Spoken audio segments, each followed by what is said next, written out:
मेवाड़ की माटी और महाराणा प्रताप का स्वाभिमान राजस्थान की रगों में दौड़ता है, लेकिन जब इसी स्वाभिमान पर राजनीति का रंग चढ़ने लगे तो विवाद होना लाजमी है। पंजाब के राज्यपाल गुलाब चंद कटारिया हाल ही में दिए अपने एक बयान के चलते चौतरफा घिर गए। गौगुंदा की धरती से शुरू हुआ ये विवाद राजस्थान से लेकर पंजाब तक पहुंच गया। कुछ संगठनों के उग्र विरोध, भारी गुस्से और धमकियों के बाद आखिरकार कटारिया को सार्वजनिक रूप से माफी मांगनी ही पड़ गई। आइए आपको पहले दिखाते हैं वो बयान जिसने मेवाड़ से लेकर मारवाड़ तक खलबली मचा दी। बीती 22 दिसंबर को गौगुंदा में एक कार्यक्रम के दौरान राज्यपाल गुलाब चंद कटारिया ने कुछ ऐसा कह दिया जिसने सदियों पुराने इतिहास को वर्तमान की राजनीति से जोड़ दिया। उन्होंने दावा किया कि महाराणा प्रताप को पुनर्जीवित करने का काम पहली बार किसी ने किया है तो वो भारतीय जनता पार्टी है। महाराणा प्रताप का नाम आप इस कांग्रेस के राज में कहीं सुनते थे? इस महाराणा प्रताप को पहली बार जिंदा करने का काम किया तो जनता पार्टी भूरा भाई जब एमएलए बन के आए थे और हम पहली बार विधानसभा में सरकार बनाई थी, तब ये आपका गोगुंदा का विकास का पैसा हमने भेजा कि नहीं भेजा। तब से ज्यादा महाराणा प्रताप हल्दी घाटी भी जानी जाती है, कुंभलगढ़ भी जाना जाता, ये भी और चावड़ भी जाना जाता है। ये मायरा की गुफा थी कि नहीं थी? तुम्हें इतने साल दिखती नहीं थी? हमने मायरा की गुफा जो उनका शस्त्रागार था उसको विकसित किया, वहां तक पहुंचने के लिए सड़क और रास्ते बनाए, उदय सिंह जी की छतरी यहां पर बनाई। कौन याद रखता है इस बात को? तो वास्तव में हम लोगों का काम करने का तौर तरीका जनता के लिए है, हमारे लिए नहीं है। और जनता के लिए इसलिए है कि हम आपका ही पैसा आप तक पहुंचाते हैं, अपना घर से नहीं लाते हैं और हम डाका नहीं मारते। इस बयान के वायरल होते ही राजपूत समाज और करणी सेना का गुस्सा 7वें आसमान पर पहुंच गया।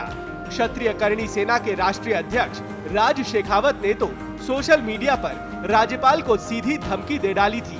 करणी सेना का तर्क है कि महाराणा प्रताप किसी पार्टी की जागीर नहीं है, बल्कि पूरे देश के गौरव है और उन्हें जिंदा करने का दावा करना उनके शौर्य का अपमान है।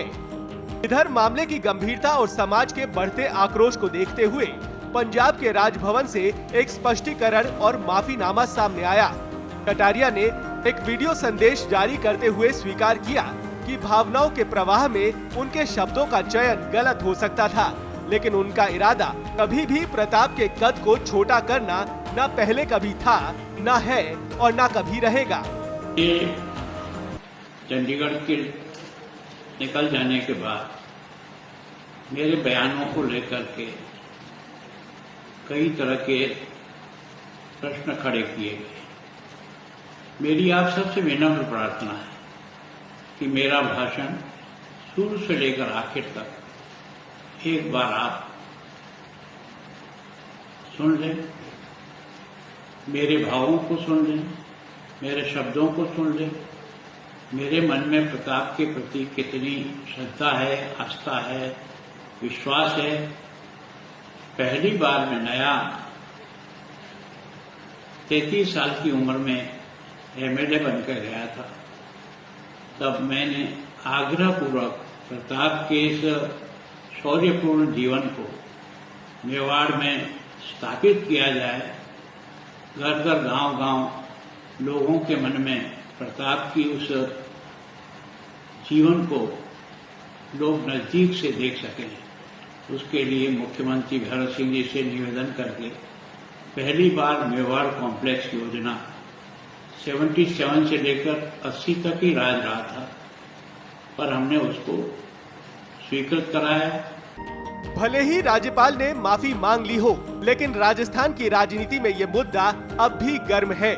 विपक्ष इसे भाजपा की अहंकारी सोच बता रहा है, तो वहीं समाज के संगठनों का कहना है कि महापुरुषों को राजनीति के चश्मे से देखना बंद होना चाहिए। देश दुनिया की ताज़ा खबरें और वीडियोस के लिए अभी डाउनलोड करें पत्रिका ऐप।